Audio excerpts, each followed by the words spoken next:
నీళ్లు లేని కుండల్లో యోసేపుని వేసేశారు.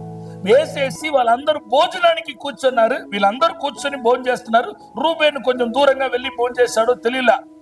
వీళ్ళు భోజనం చేసి వచ్చే లోపుల్లో నీళ్లు లేని కుండల్లో యోసేపు లేదు. దేవుని నామానికి మహిమ కలుగునగాక.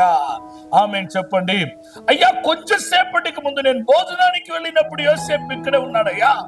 ఆమేన్. ఇప్పుడు యోసేపు లేదు. నేను కొంతమంది ఈ మాటను వింటున్నా. మీ జీవితంలో దేవుని సేవకుడుగా నేను ప్రవచిస్తున్నాను.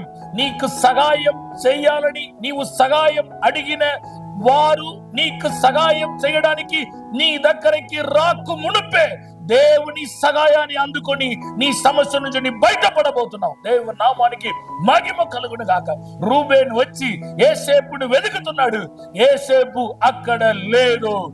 ఈ రోజు నేను కొంతమందితో ప్రవచిస్తున్నాను. మీరు ఏ స్థలంలో అయితే ఉన్నారో ఆ స్థలములో ఆమె మరలా తిరిగి వచ్చి ప్రజలు నిన్ను వెతుకుతున్నప్పుడు అదే చోటులో, అదే ఇంట్లో, అదే కేబిన్ లో, అదే ఆఫీసులో, అదే గుర్తింపుతో నీ ఉండవు.